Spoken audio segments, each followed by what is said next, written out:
Hello, I'm Julie, and in this video in our series on the Historic Homes Tax Credit Program, we will go over the application process. The program applications are available for download on our website at www.cultureandtourism.org. The application forms are fillable Microsoft Word documents, and a typewritten form is preferable. A few things to note before you get started. You may submit the Part 1 and Part 2 applications concurrently.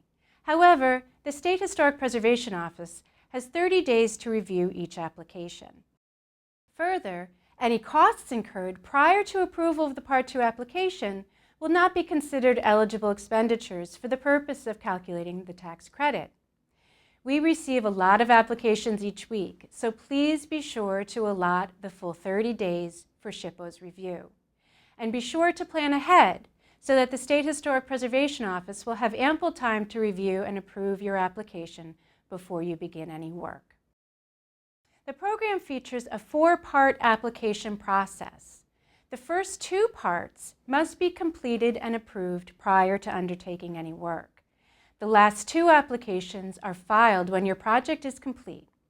So let's go through the applications step by step. The Part 1 application is intended to affirm that your property is historic or contributes to the historic district in which it is located. Please complete each section of the form. A complete application must include 1, an original signature on the last page, and 2, photographs of all exterior sides of your home, any garages or barns, and a shot of the streetscape that includes your home as well as your neighboring properties. Photos should be in color and no larger than 4 by 6 inches. They should be labeled with the direction the photo was taken and dated. We will accept photographic prints, but if you have a color printer, we will also accept them embedded into a document, provided the images are clear enough to show details of your home. Moving on to the next application, Part 2 of the application process is where you describe your proposed project for review and approval. Again, please fill in all the relevant sections in the form and sign with an original signature.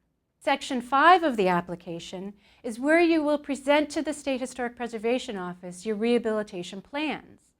For projects that include more than one component, it is best to begin by describing all exterior work first, generally from the top of your home, that is to say the roof, to the foundation, and move on to any interior projects starting with the basement and moving up to the attic.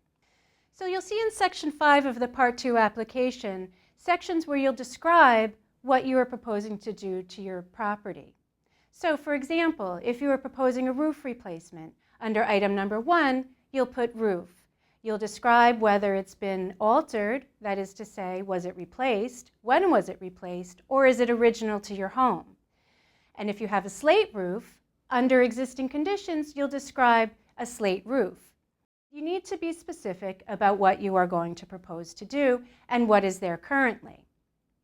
If you're going to be replacing your electrical wiring, for example, is it knob and tube wiring? And what will you be replacing it with? What alterations to historic building fabric might be impacted by upgrading your electrical system? It's that type of information that we're looking for in the Part 2 application. Be sure to include in your application additional photographs to help illustrate the proposed work areas. If you hired an architect and have a set of drawings, please include those as well.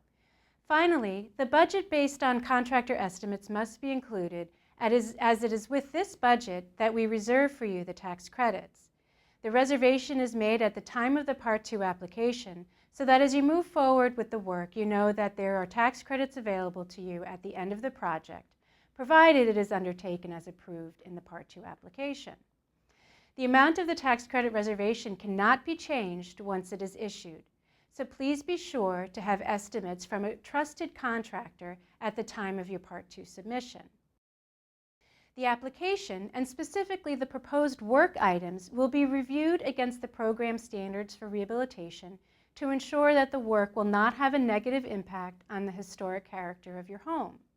More information on the standards can be found in another video in the series. Once the reservation for tax credits is made, you have 5 years to complete the project before the reservation expires. In the event that the changes to the approved work are required, please complete a Part 2 amendment form. The purpose of the amendment form is to ensure that the work performed continues to meet the standards for rehabilitation. It does not provide for an increase in the tax credit reservation.